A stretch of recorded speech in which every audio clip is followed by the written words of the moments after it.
Hello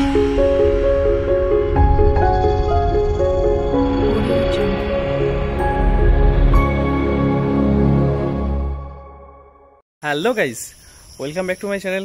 আজকে বৃষ্টি ভরা মানে সকালবেলায় আজকে ব্লগ শুরু করছি। আজকে যাব হুগলির মহানাদ কালী মন্দির, কালীবাড়ি, এবং ওখানে একটা শিব মন্দির আছে, সেখানেও যাবো। কি আছে ডিটেলস বৃত্তান্ত তোমাদেরকে দেখাবো। এবং আজকে ধরে রাখো আমরা হুগলি ট্যুরেই বেরিয়েছি। আরও কতগুলো আছে মন্দির, হ্যাঁ। তো তার মধ্যে আবার অবনীন্দ্রনাথ ঠাকুরের বা ওনাদের একটা মানে জমিদার বাড়ির একটা বাগান বাড়ি আছে, সেটা এখন একটা বেশ ঘোরার মতো জায়গা, লাইব্রেরিও রয়েছে, তো সেইখানেও যাব। তো টোটাল ডিটেলস জায়গাগুলো তোমাদেরকে ঘুরে ঘুরে দেখাবো।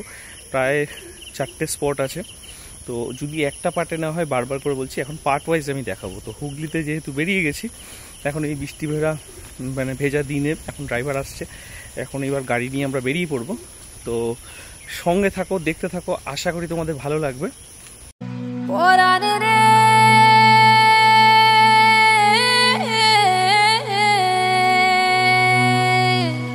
গাইজ, তো আজকে আমরা চলে এসেছি এখন ওই মহানাদের সেই কালীবাড়ি, দেখতে পাচ্ছ আমার পিছনেই রয়েছে। তো একটু বৃষ্টি ভেজা দিনে আমরা বেরিয়ে পড়লাম। তো এখন আমি যাচ্ছি সেই কালীবাড়িতে, কি আছে ডিটেলস একটু দেখবো, দেখি মায়েরও দর্শন করব, করে তারপরে আমরা যাব আমাদের নেক্সট ডেস্টিনেশন।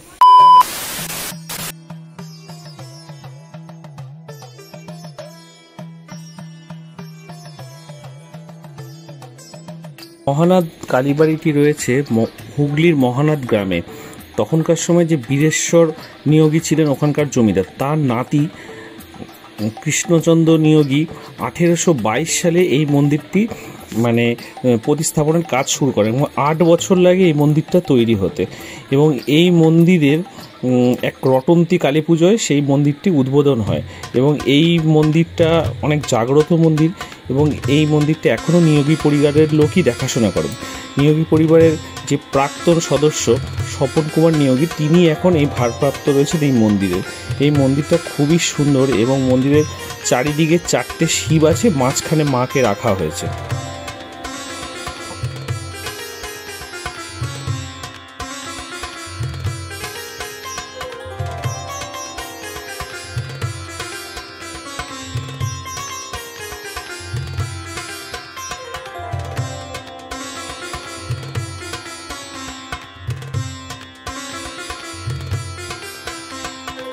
মাসি, এই মন্দিরটা কত বছর পুরানো? 195 বছর।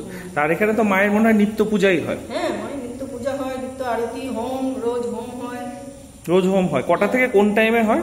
11টা থেকে 12:30 পর্যন্ত। 12:30 পর্যন্ত হবে, আচ্ছা। আর সন্ধ্যেবেলা কটা পর্যন্ত খোলা থাকে মাসি? সন্ধ্যেবেলায় 6টায় খুলবে মন্দির, 7:30টায় বন্ধ হবে। আচ্ছা, তখন আরতি ফারতি সব হয় হয়তো। আর এইদিকে কি মায়ের এইখানে কি অনুষ্ঠানের জন্য মাঠের জায়গা? অনুষ্ঠানে এখানে মায়ের ভোগ খাওয়ানো হয়, মায়ের অনুষ্ঠান উৎসব। আচ্ছা, আর এই মন্দিরটা কে প্রতিষ্ঠা করেছিলেন? মন্দির প্রতিষ্ঠা করেছিলেন আমাদের পূর্বপুরুষ কৃষ্ণচন্দ্র নিয়োগী। ও, আপনাদের পূর্বপুরুষ। হ্যাঁ, আচ্ছা। এই মন্দিরে দেখলাম দুপাশে মনে হয় 2টো শিব ঠাকুর রয়েছে, না? চারপাশে, মানে এই পাশে একটা দেখলাম, এই পাশে একটা। ও কোন দিক দিয়ে যাবো মাসি? ওই শিব মন্দিরগুলো দেখতে গেলে বাইরে দিয়ে ঘুরে যেতে হবে? আচ্ছা, এখান দিয়ে গেলে পরে। আর এমনি মায়ের এখানে কি নিত্য ভোগের ব্যবস্থা হয়? উপরে একটা হংসেশ্বর শিব আছে। ওটা কোথা দিয়ে দেখা? ওটা তো দেখা যাবে। ওটা এখানে দিয়ে সিঁড়ি দিয়ে আছে। এমনি দেখা যাবে গিয়ে?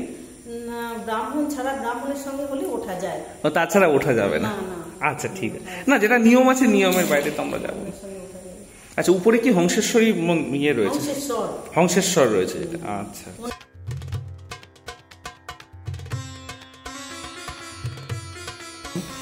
আর এই দেখো, এইখানে একটা শিবলিঙ্গ রয়েছে, আর এই দেখো এইখানে আরেকটা শিবলিঙ্গ রয়েছে।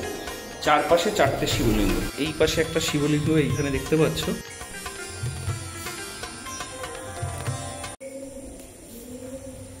আমাদের মায়ের মন্দিরে রোজই হোম হয়, না? আমাদের মায়ের কোনো ঘট নেই। ঘট মায়ের একদম যখন প্রতিষ্ঠা করা হয়েছে তলাতেই ঘট বসানো আছে। ও, ঘটে এমনি কোনো ঘট নেই? না, এমনি কোনো ঘট আমাদের নেই। তো আমরা চলে এলাম, এসে এই কালীবাড়িটার চারিদিকটা একটু ঘুরে দেখলাম। এই মন্দিরে কিন্তু মায়ের ঘট বসানো নেই, ঘট মায়ের মূর্তির তলায় নিচে মাটিতে পোতা রয়েছে। এবং মন্দিরের চারিদিকটা ঘুরে দেখলাম কি সুন্দর, এবং সেটা কিন্তু এখনও সেই নিয়োগী পরিবারের বংশধরেরাই দেখাশোনা করছে। এটা জমিদার কৃষ্ণচন্দ্র নিয়োগী কিন্তু এই মন্দিরটা প্রতিষ্ঠা করেছিলেন। এই মন্দিরটা বেশ সুন্দর এবং যথেষ্ট উচ্চ মন্দির, এবং উপরে হংসেশ্বরের মূর্তি রয়েছে, যেটা মায়ের উপরটায় মানে উপরের তলায় রয়েছে। সেটা ঠাকুরমশাইয়ের পারমিশন ছাড়া কিন্তু যাওয়া যায় না। তো চারিদিকটা আমি একটু ঘুরে দেখলাম, এবং সেখানে ঘুরে দেখার পরে পাশে একটা মাঠ রয়েছে, যেই মাঠটাতে মেলা হয়, সেই টাইমে মেলা হয়, খাওয়া দাওয়া হয়, এবং সেই মাঠ দেখলাম। এবং মন্দিরের চারিদিকের পাঁচিল দিয়ে ঘেরা বেশ সুন্দর একটা পরিবেশ, সেটাও তোমাদেরকে একটু ঘুরে দেখালাম। এবং মন্দিরের গায়ে যে কারুকার্য করা রয়েছে, সেই কারুকার্যগুলো তো আমার খুব ভালো লাগলো, এবং সামনেও খুব সুন্দর কারুকার্য করা, সেইটা একটু তোমাদের সামনে তুলে ধরলাম। আর এই মহানাথ কালীবাড়িতে আসবে কি করে? এই মহানাথ কালীবাড়ি আসতে গেলে তোমাদের পান্ডুয়া স্টেশন থেকে অটো বা টোটো করে আসতে হবে মহানাথ। এছাড়া হুগলি থেকে তো গাড়ি নিয়ে বাই রোডও আসা যায়, এবং আমরা কলকাতা থেকে যারা যাচ্ছি তারাও কিন্তু বাই রোডই দিল্লি রোড হয়ে এখানে তোমরা আসতে পারবে। এখানে সকালবেলা 12টা পর্যন্ত মন্দির খোলা থাকে।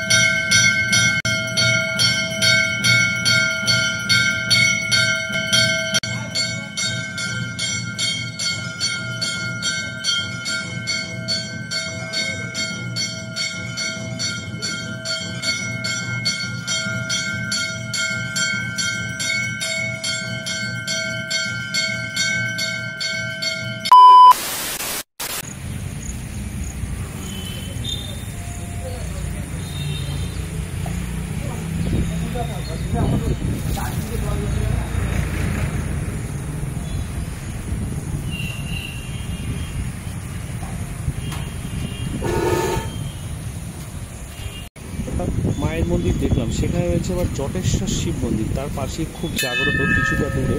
সেই জটেশ্বর শিব মন্দিরে যখন গেলাম, পাশে মায়ের কি সুন্দর একটা মন্দির, সেটা দেখে তোমাদেরকে জটেশ্বর বাবার শিব মন্দিরের ভেতরে নিয়ে গেলাম, এবং দেখতে খুবই ভালো, মন্দিরটা সাজানো গোছানো। তো সেই মন্দিরের ভেতরে নিয়ে গিয়ে তোমাদেরকে মন্দিরের ভেতরটা দেখালাম।